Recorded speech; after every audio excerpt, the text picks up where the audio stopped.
Now we will discuss another aspect of worker safety. Draeger sensors have some of the fastest response times in the industry. For example, our H2S sensor has a T90 time of less than 15 seconds, which is much faster than a competing sensor's T90 time of 25 to 40 seconds.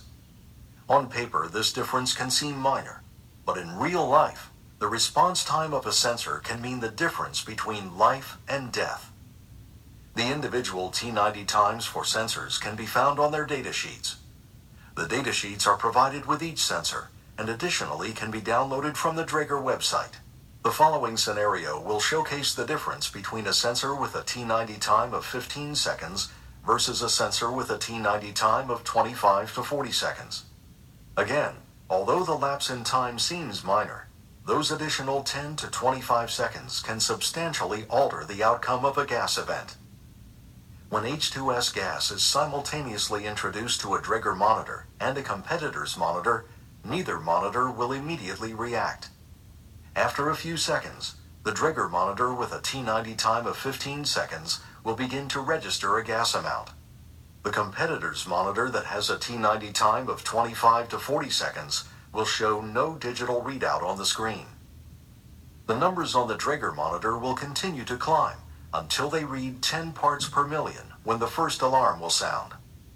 At this point, the competitor's monitor will still not have registered a reading, even though it will have been exposed to the same amount of gas.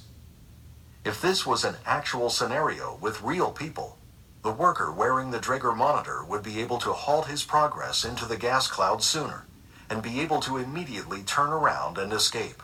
This will enable him to have the best chance of getting out of the hazardous zone before the H2S would further decrease the level of his muscle activity and oxygen in his blood.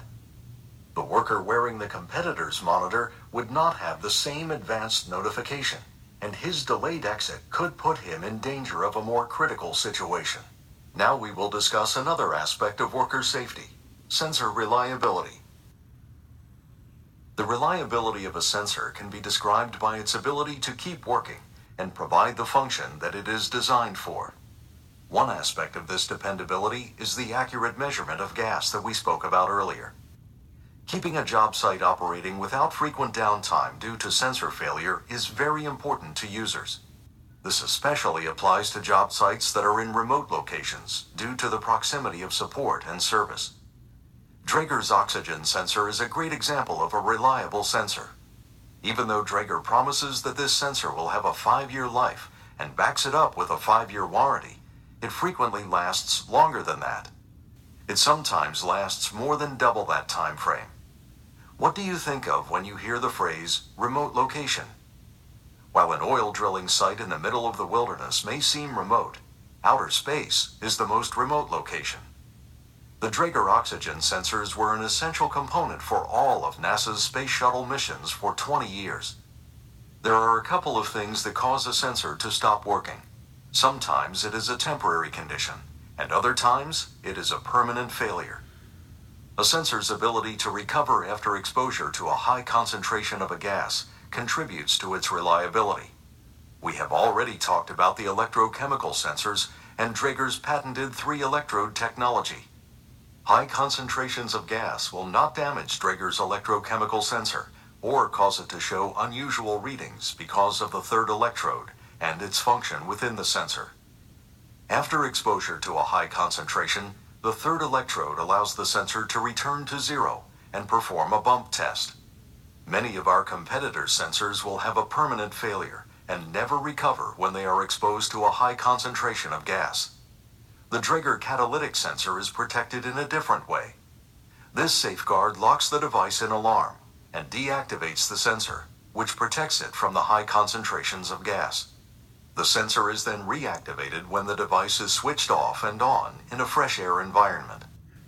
Another variable that can cause a sensor to stop working is atmospheric pressure and temperature changes. Underground mining is an industry that highlights this problem. One example occurred at a particular mine in North America. The mine was evaluating the Draeger gas detector against its current fleet of gas detectors from another manufacturer.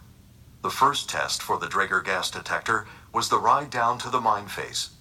The gas detectors were clipped to workers that would be taking the lift down several thousand feet into the mine. The customer told our sales representative that this was something they could not do with their current gas detection fleet, since the other manufacturer's gas detectors would go into false alarm as soon as the lift began to descend into the mine. Their sensors were confused by the change in atmospheric pressure and would take between 10 to 15 minutes to restabilize once the lift stopped descending. With the temperature and pressure compensation on the Draeger gas detectors, they were able to monitor the safety of the worker entering the mine, while working in the mine, and on their way out of the mine, proving the reliability of Draeger's sensors. We will now discuss the cost of owning